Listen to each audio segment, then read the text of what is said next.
لِتُنذِرَ قَوْمًا کہ آپ ایک ایسی قوم کو ڈرا دیں مَا أَتَاهُم مِّن نَذِيرٍ جن کے پاس کوئی اب تک ڈرانے والا من قبل کا آپ سے پہلے آیا نہیں ہے. یعنی جو مکہ کے اس وقت لوگ تھے ان میں تو کوئی ڈرانے والا نہیں آیا تھا. جو پیغمبر گزرے تھے تو بہت قدیم تھے، اور مکہ میں تو حضرت ابراہیم اور اسماعیل علیہ السلام کے بعد کوئی پیغمبر بھی نہیں آئے. تو کیونکہ ان پر طویل زمانہ گزر چکا ہے، گمراہی کی طرف جائے چلے جا رہے ہیں، شرک، بدعتیں، قتل و غارت، جھوٹ، یہ ساری چیزیں ان کی سوسائٹی میں عام ہوتی چلی جا رہی ہیں، جس سے یہ سمجھ رہے ہیں کہ کوئی پوچھنے والا نہیں ہے. تو اب اللہ کی رحمت نے تقاضا کیا کہ کوئی ان کو آ کے ڈرائے کہ جو کچھ تم کر رہے ہو اس کا تمہیں آخرت میں بھگتنا پڑے گا. تو یہ بہت بڑی حکمت تھی جس کی وجہ سے ہم نے آپ پر کلام کو نازل کیا. لعلہم یہتدون شاید یہ لوگ ہدایت پا جائیں، سیدھا راستہ مل جائے ان کو. پھر آگے اللہ نے بتایا کہ اللہ وہ ذات ہے، اللہ الذی خلق السماوات والارض، کیونکہ اللہ نے نازل کیا ہے. اس کلام کو ویلیو دو. ویلیو جبھی دی جائے گی جب آپ کو یہ پتہ چلے گا کہ کلام کس کا ہے. تو اس لیے اللہ نے اپنی تعریف کی. اللہ الذی، اللہ وہ ذات ہے، خلق السماوات والارض جس نے آسمانوں اور زمین کو پیدا کیا، وما بینہما اور جو کچھ آسمانوں اور زمین کے درمیان ہے، فی ستۃ ایام 6 دنوں میں.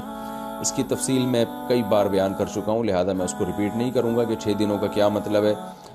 ثم استوى علی العرش، پھر وہ عرش پر مستوی ہو گیا. متشابہات میں سے ہے، اس کی بھی میں کئی دفعہ تفصیل بتا چکا ہوں کہ ان آیتوں کو اپنے ظاہر پہ رکھا جائے گا، حقیقت اللہ کے سپرد. سورہ آل عمران میں اللہ نے فرمایا انزل علیک الکتاب، اللہ نے آپ پر کتاب کو نازل کیا. منہ آیات محکمات، ان میں بہت سی محکم آیات ہیں. محکم کا مطلب جن کے بالکل واضح ہیں. وہ اخر متشابہات، کچھ متشابہات بھی ہیں. ہر کتاب میں ہوتا ہے ایسے کچھ متشابہات ہوتی ہیں. تو متشابہات کو محکمات کو سامنے رکھ کے حل کیا جائے گا. متشابہات کی ایسی تفسیر نہیں ہوگی جو محکمات کے خلاف ہو جائے. تو کیونکہ اللہ جیسا کوئی بھی نہیں ہے، یہ محکم آیت ہے، لیس کمثلہ شیء، لہذا اب ثم استوى علی العرش کی ایسی تفسیر کی جائے گی کہ اس کی انسانوں کی مشابہت نہ ہو جائے. اب انسان جب تخت پہ جلوہ فروز ہوتے ہیں تو کیسے ہوتے ہیں؟ بادشاہ سلامت جاتے ہیں، تخت کے اوپر بیٹھتے ہیں. تخت بھی سچی مچی کا تخت ہی ہوتا ہے، لکڑی کا یا پتھر کا. تو اب ظاہر ہے یہ تفسیر نہیں کی جائے گی، تو تاکہ انسانوں سے مشابہت نہ ہو. تو کہا جائے گا اللہ کا تخت، اللہ ہی حقیقت جانتا ہے اس کی. اللہ کیسے جلوہ افروز ہوئے، اللہ ہی حقیقت جانتا ہے. اور یہ ساری باتیں اللہ ہی کے سپرد کی جائیں گی. ہم تو بس اس کے ظاہر کو ترجمہ کریں گے. حقائق یعنی اس کی جو کیفیت ہے وہ کیفیت ہم مفوض الی اللہ کریں گے، اللہ کی طرف چھوڑ دیں گے. تو ثم استوى علی العرش، پھر وہ عرش پر مستوی ہوا. یعنی جو عرش ہوتا ہے، ما لکم من دونہ من ولی، تمہارے لیے کوئی بھی اس کے سوا کوئی دوست نہیں ہے، ولا شفیع، اور نہ کوئی شفاعت کرنے والا. یعنی شفاعت بھی اللہ ہی کرے گا اور دوست بھی اللہ ہی ہے. یہاں شفاعت سے مراد ہے وہ شفاعت جو قہری ہو، زبردستی کی شفاعت، کیونکہ اللہ کی پرمیشن سے شفاعت ہو سکے گی قیامت کے دن. اس کا قرآن ہی میں ذکر ہے، جس پر میں کئی بار پہلے بیان کر چکا ہوں. یعنی یہ قرآن ہی کی آیتوں کے ریفرنس سے میں اس مسئلے کو ایکسپلین کر چکا ہوں کہ وہ شفاعت جس کی اللہ شفاعت کی اجازت دے گا، جس کو اجازت دے گا اور جتنی اجازت دے گا. یعنی مخصوص لوگوں کے لیے مخصوص حد تک اور مخصوص افراد ہی کر سکتے ہیں اس شفاعت. تو یہ محدود شفاعت کی اجازت ہوگی. وہ مخصوص لوگ کون ہوں گے؟ پہلی شرط ہے کہ اہل ایمان اور اہل توحید میں سے ہوں، وہ اسلام پر ہوں، ان کی موت اسلام پر واقع ہوئی ہو. نمبر 2، ان کے لیے لمٹ شفاعت ہوگی، وہ کتنی، وہ ہر ایک کے لیے الگ ہوگی. اور کرے گا کون؟ جو اس امت کے بڑے لوگ ہیں، پیغمبر، شہداء، علماء، صلحاء، وہ لوگ شفاعت کریں گے. اس کی نفی نہیں ہے یہاں پہ.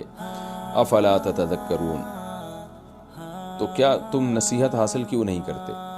اچھا، جو اللہ کی طرف سے شفاعت، اللہ نے کہا نا کہ اللہ کے علاوہ کوئی شفیع نہیں ہے، تو یہاں بھی جو جن کو اللہ اجازت دے گا تو وہ بھی تو اللہ کی اجازت سے ہوں گے نا. اس لیے لا اللہ ہی سے لگانی ہے، راضی اللہ ہی کو کرنا ہے، کیونکہ وہ بھی آپ کے بارے میں پرمیشن جب لیں گے تو اللہ دے گا پرمیشن. اللہ اپنے محبوب لوگوں کے بارے میں ظاہر ہے پہلے پرمیشن دے گا.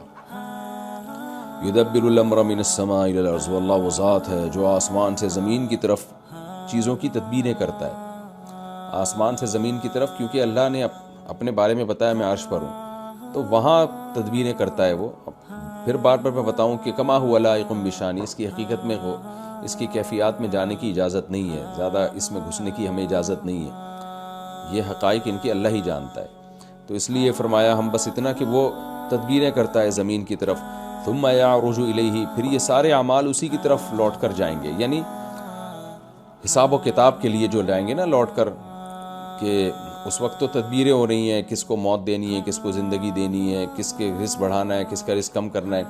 پھر یہ سارا جو حساب و کتاب کے لیے فائلیں جو بن رہی ہیں نا، یہ ساری جائیں گی قیامت کے دن اللہ کے سامنے پیش کی جائیں گی. پیش تو ہر وقت ہوتی ہیں، اللہ کو تو سب چیزوں کا علم ہے، لیکن ایک ظاہری طور پر تو وہ اس دن میں یہ کام ہوگا جس کا ایک دن 1000 سال کے برابر ہوگا ہمارے یونٹ کے مطابق، مما تعدون. لیکن یہ خوب سمجھ لیں قرآن میں دوسرے مقام پر ہے وہ 50,000 سال کے برابر ہوگا. تو علماء نے اس میں تطبیق دی ہے، حدیث سے یہ بات ثابت ہے کہ قیامت کا ایک دن کسی کے لیے 50,000 سال، کسی کے لیے 1000 سال، کسی کے لیے منٹوں کے برابر ہوگا. وہ تو جن کے جیسے جیسے اعمال ہوں گے نا، ان کو وہ دن اتنا ہی لمبا اور اسی حساب سے وہ دن ان کو چھوٹا لگ رہا ہوگا. اللہ تعالی ہم سب کو اس دن کی سختیوں سے محفوظ رکھے. فرمایا ذالک عالم الغیب والشہادہ، یہ ہے وہ اللہ جو غیب اور شہادت یعنی چھپی ہوئی چیزوں کا علم بھی جانتا ہے اور ظاہری چیزوں کا علم بھی جانتا ہے. العزیز زبردست غالب ہے، الرحیم اور اپنے بندوں پر رحم کرنے والا ہے. ایسا صاحب کمال ہے کہ الذی احسن کل شیء خلقہ، وہ ذات ہے جس نے ہر چیز کو بہترین بنایا، جس چیز کو بھی پیدا کیا. آپ دیکھ لیں آج تو میڈیکل سائنس نے اور جو سائنس کے دوسرے شعبہ جاتے ہیں اتنی ترقی کی ہے، کہتے ہیں فطرت کا کوئی آلٹرنیٹ نہیں ہے. فطرت نے جس چیز کو جیسا بنایا نا بہترین انداز سے بنایا. جانوروں کو دیکھ لیں، سمندر میں رہنے والے جانور، خشکی پہ چلنے والے جانور، ہر چیز یعنی ہر جانور کو اگر چونچ دی ہے تو اسی کے حساب سے دی ہے، اس کا نظام ہاضمہ اسی کے حساب سے بنایا، اس کی خوراک اسی کے حساب سے رکھی. تو ہر چیز کو بہترین انداز سے پیدا کیا اس نے. وَبَدَأَ خَلْقَ الْإِنسَانِ مِنْ طِينٍ، اور انسان کی ابتدا جو تخلیق کی ابتدا اس نے کی مٹی سے. ثُمَّ جَعَلَ نَسْلَهُ، پھر پہلی دفعہ میں تو مٹی سے بنایا آدم کو، پھر ان کی جو نسل بنائی من سلالتن، ایک خلاصے سے. مٹی سے مختلف چیزیں کشیدی جاتی ہیں، مٹی سے پھل، گوشت، سبزیاں یہ سب بنتی ہیں. مٹی میں جو اجزاء ہوتے ہیں نا، ان اجزاء سے آئرن نکلتا ہے اور پتہ نہیں کیا کیا چیزیں نکل کے پھل کی شکل میں جمع ہوتی ہیں. پھر وہ ماں باپ کھاتے ہیں تو اس کا خلاصہ نکلتا ہے جو اسپرم کی شکل میں جمع ہوتا ہے، پھر اس سے اولاد بنتی ہے. تو یہ ہے سلالہ. یعنی بہت عجیب اللہ کی قدرت ہے. ایک ہی مٹی ہے کیا کیا بن رہا ہے، اس سے کتنے قسم کے کھلونے بن رہے ہیں اور زندہ کھلونے. تو یہ سلالہ ہے جو اللہ تعالیٰ نے جو ہے، یعنی ڈاکٹرز مجھے بتا رہے تھے کہ انسان کی جو اللہ نے ایسی کیلکولیشن اندر رکھی ہوئی ہے، ہم جو بھی کھاتے ہیں نا تو ہماری باڈی کو جس چیز کی ضرورت ہے باڈی وہ معدہ ہمارا وہاں سے کھینچ لیتا ہے اس کو، اور باقی سارا فضلہ بن کے نکل آتا ہے. تو جس چیز کی وہ پوری کیلکولیشن ایک کی ہوئی ہے، اور ہر ایک کی باڈی کی کیلکولیشن دوسرے سے مختلف ہوتی ہے. تبھی آپ دیکھیں بعض لوگوں کے بال بہت گھنے خوبصورت ہوتے ہیں، حالانکہ وہ کوئی ایسی چیز نہیں کھا رہے ہوتے بالوں کو گرو کرنے والی. اور بعض لوگ پورے ملٹی وٹامن کھا رہے ہوتے ہیں اسپیشل بالوں کے لیے، پھر بھی بال ان کے جھڑ رہے ہوتے ہیں اور وہ بالوں میں خوبصورتی نہیں ہوتی. وجہ کیا ہے؟ دونوں کی باڈی میں ایک جیسے سافٹ ویئر نہیں ہے. اس کی باڈی میں، اس کی ڈی این اے میں ایک چیز ہے کہ یہ کچھ بھی کھائے گا تو اس کے بال گھنے ہوں گے، یعنی بالوں کو جو منرلز چاہیے وہ باڈی کشید لے گی، کھینچ لے گی. اور دوسرے میں ہو سکتا ہے کہ ہڈیاں اس کی مضبوط ہوں، تو وہ کچھ بھی کھائے گا اس کی باڈی سے جو ہے نا خوراک سے کیلشیم کو اس کی باڈی کھینچ لے گی اور ہڈیوں میں لگا دے گی جا کے. تو ہر ایک کا الگ ہے، اللہ نے رکھا ہے. تو اتنا زبردست نظام بنا دیا کہ انسانوں کا الگ، جانوروں کا الگ اور پودوں کا الگ، ہر پودے کا دوسرے سے الگ، اور سب میں سافٹ ویئر انسٹال کر دیے. اب سب کو ایک جیسی کھاد، مٹی، پانی مل رہا ہے، لیکن رزلٹ سب کا بالکل ایک الگ آ رہا ہے. تو انسان کا بھی ایسا ہی ہے کہ کیا کچھ ماں باپ کھا رہے ہیں، لیکن اسپم بن رہے ہیں وہ ایک بالکل ہی ایک الگ پروسیس ہے. ساری خوراکوں سے جو اسپم کو جن چیزوں کو چاہیے، اسپم میں جو منرلز ہونے چاہیے وہ سارے جو ہے وہ خوراک سے آ کے اس میں جمع ہو جاتے ہیں. اور کیسے اللہ تعالیٰ اپنی قدرت سے بچے کو تیار کرتے ہیں ماں کے پیٹ میں.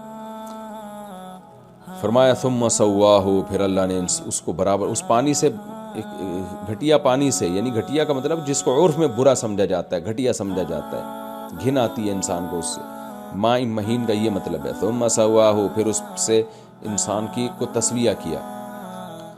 یہ پہلے بھی میں بتا چکا ہوں کہ مہین جو ہے نا، کیونکہ گھٹیا پانی کو کہتے ہیں، تو امام حنیفہ رحمہ اللہ کی رائے میں اسی آیت کی وجہ سے منی جو ہے ناپاک چیزوں میں شمار ہوتا ہے اس کا، کیونکہ قرآن کے ظاہر گھٹیا میں کامل درجے کی گھٹیا جبھی ہوگی جب وہ اس کو ناپاک قرار دیے جائے.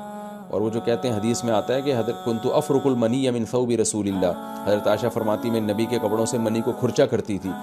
تو امام حنیفہ کے نزدیک یہ کھرچنا اس کی علامت ہے کہ یہ ناپاک ہے. ہاں چونکہ خشک ہو جاتی ہے تو خشک چیز جو ہے وہ دھونا ضروری نہیں ہے، کھرچنے سے بھی پاک ہو جاتی ہے، جبکہ دیگر ائمہ کے نزدیک یہ منی کے پاک ہونے کی دلیل ہے۔ امام شافعی اور امام احمد کے نزدیک وہ کہتے ہیں منی اگر ناپاک ہوتی تو حضرت عائشہ کھرچتی نہیں بلکہ اس کو باقاعدہ دھوتی۔ تو چونکہ امام حنیفہ کا مذہب یہ ہے کہ وہ قرآن کے ظاہر کو بہرحال ترجیح دیتے ہیں، تو انہوں نے حدیث کا وہ مفہوم بیان کیا کہ قرآن سے وہ میچ کرنے لگے، کیونکہ گھٹیا میں ظاہر یہی ہے کہ گھٹیا میں کامل درجے کی گھٹیا وہی چیزیں ہوتی ہے جو ناپاک بھی ہوتی ہے۔ اس کی میں اس فقہی مسئلے کو میں اس سے پہلے بھی ڈیٹیل کے ساتھ بیان کر چکا ہوں۔ ثم سواہ، پھر ہم نے اس انسان کو برابر کیا، ونفخ فیہ من روحہ، اور اس میں اپنی روح پھونک دی۔ یہ کتنی عجیب بات ہے، بچہ زندہ ہو جاتا ہے، یہ زندہ کیسے ہوتا ہے بھائی؟ تو بے جان لوتھڑا تھا، اچانک اس میں جان کیسے پڑ گئی؟ وجعل لکم السمع والابصار، اور ایسے ہی بے ڈھنگی سے جان نہیں پڑی بلکہ اس کے کان بنا دیے ماں کے پیٹ میں، اور آنکھیں بنا دی اس کی، والافئدہ، اور دل بنا دیا دھڑکنے والا۔ قلیلا ما تشکرون، اللہ کہتے ہیں بہت تھوڑا شکر کرتے ہو۔ یہ عربی میں محاورہ ہے، جب کوئی بالکل بھی شکر نہ کر رہا ہو نا تو یہ کہا جاتا ہے کہ تم بہت تھوڑا شکر کرتے ہو۔ اس کا مطلب یہ نہیں کہ تھوڑا کرتے ہو، اور اصل بات یہ کرتے ہی نہیں ہو بالکل، کیونکہ یہ کوئی شکر نہیں ہے کہ آپ کو اللہ نے بنایا اور ساری نعمتیں دی اور آپ اس کی نافرمانی کریں، تو جو نافرمان ہے وہ تو بالکل ناشکر ہے۔ وَقَالُوا أَإِذَا ضَلَلْنَا فِي الْأَرْضِ، اللہ کہتے ہیں میں نے کیسے بنا دیا تجھے، اور ان کی باتیں سنو۔ یہ کہتے ہیں جب ہم زمین میں گم ہو جائیں گے، گم کا مطلب ہم تو غائب ہو جاتے ہیں، قبر کھود کے دیکھو 10-20 سال کے بعد کوئی بندہ ہی نظر نہیں آتا اس میں، ہم جب زمین میں گم ہو جائیں گے، اِنَّا لَفِي خَلْقٍ جَدِيدٍ، تو کیا ہم دوبارہ تخلیق میں ہوں گے؟ کون ہمیں دوبارہ پیدا کرے گا؟ تو یعنی اللہ نے اپنی قدرت پہلے بیان کی کہ کیسے مٹی سے میں کشیدتا ہوں اور پھر اسپم بناتا ہوں اور انسان بنا کے اس میں بے جان چیز میں جان ڈال کے بچہ بنا کے باہر نکال دیتا ہوں، اور اس کے آنکھ ایسے ہی نہیں بلکہ آنکھ، کان، دل، دماغ، یہ سب چیزیں بنی ہوئی ہوتی ہیں، تو جو یہ کام کر سکتا ہے دوبارہ کیوں نہیں پیدا کر سکتا؟ تو اس لیے اللہ نے کہا کہ یہ الٹی باتیں کرتے ہیں، کہتے ہیں ہم جب زمین میں گم ہو جائیں گے کیا ہم دوبارہ پیدا ہوں گے؟ بل ہم بلقاء ربہم کافرون، اللہ کہتے ہیں اصل بات یہ اپنے رب کی ملاقات سے انکاری ہے، کیونکہ یہ مان لیں گے نا اگر ہم دوبارہ پیدا اللہ ہمیں کر سکتا ہے تو پھر ان کو یہ بھی ماننا پڑے گا، اقرار کرنا پڑے گا کہ ہماری اللہ سے ملاقات ہوگی، اور یہ بھی اقرار کرنا پڑے گا کیوں ہوگی بھائی، حساب و کتاب دینا ہے۔ تو ان سب باتوں کے بعد آ کے خواہشات قربان کرنی پڑیں گی، شراب چھوڑنی پڑے گی، زنا چھوڑنا پڑے گا، جھوٹ چھوڑنا پڑے گا، سود چھوڑنا پڑے گا، اور بہت ساری برائیاں جس کو اسلام نے برائیاں کہا ہے وہ چھوڑنی پڑیں گی، نماز کی پابندی کرنی پڑے گی، صدقات و خیرات، زکوٰۃ، صلہ رحمی، ایک طویل سلسلہ ہے شرعی احکام کا۔ تو اس لیے ان سب کا بہترین حل یہ کہ آخرت کا انکار کر دو، جیسے کہ ایتھیس لوگوں نے کیا، انہوں نے تو اور آگے نکل گئے، خدائی کا انکار کر دیا، تو اب سب کچھ حلال ہو گیا ان کے لیے۔ تو اللہ کہتے ہیں اصل بات یہ خواہشات کی غلامی، اللہ کا انکار جس کی بیس پہ اللہ سے ملاقات کا انکار جس کی بیس پہ یہ اس طرح کی باتیں کر رہے ہیں۔ پھر آگے آپ ان کو اے نبی آپ ان کو بتا دیجئے کہ